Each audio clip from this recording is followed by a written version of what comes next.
I had patients like this little 1.5-year-old kid that I prayed for. The family was Hindu, and all they wanted to do was go to the Hindu gods to get this kid healed.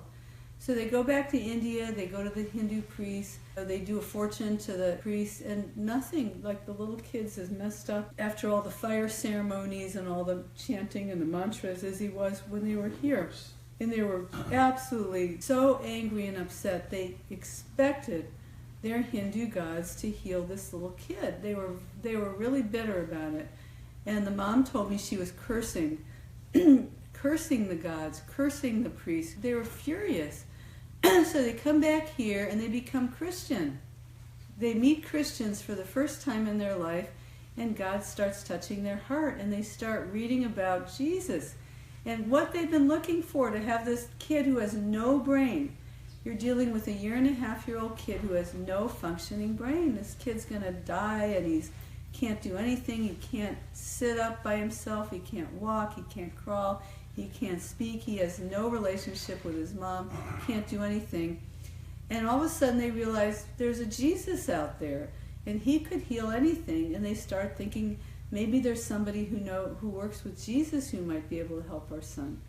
They found our ministry. However they did, I have no idea. But they were baby Christians at the time, just desperate to find something for their little kid. And so the mom asked, she chased me down everywhere she could find a website or an email or something.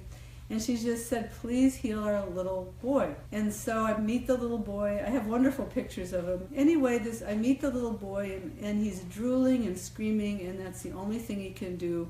There's nothing else this little boy can do. And so I had the opportunity, and I prayed for him, 1.5 years old. I prayed for this little boy, and at the first prayer, God takes over, and the little boy stops drooling, he stops screaming, and I'm praying for him, and all of a sudden God starts pouring gold dust down.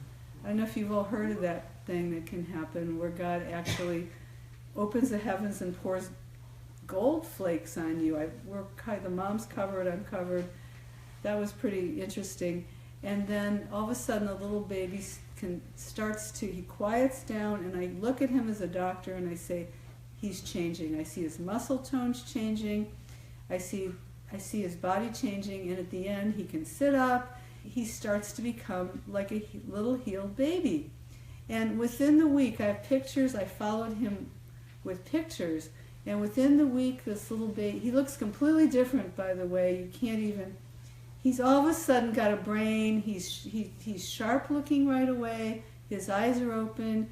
He's like a different little boy from the Lord. And all of a sudden, he completely changes. Within a week, I have pictures of him exploring everything around him. He's completely sharp. His mom and dad are computer software engineers, and he's starting to bang on computers. And he's standing, and he's crawling, and he's walking, and he's reading books, and he's. I have pictures of him driving a little car, and he grows 3 inches like instantly, because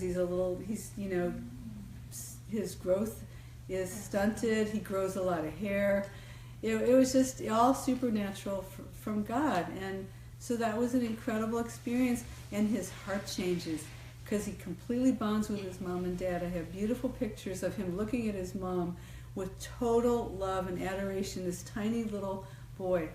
And his mom has brought him to ministry events where we might have 500 or 700 people, and she shows him off.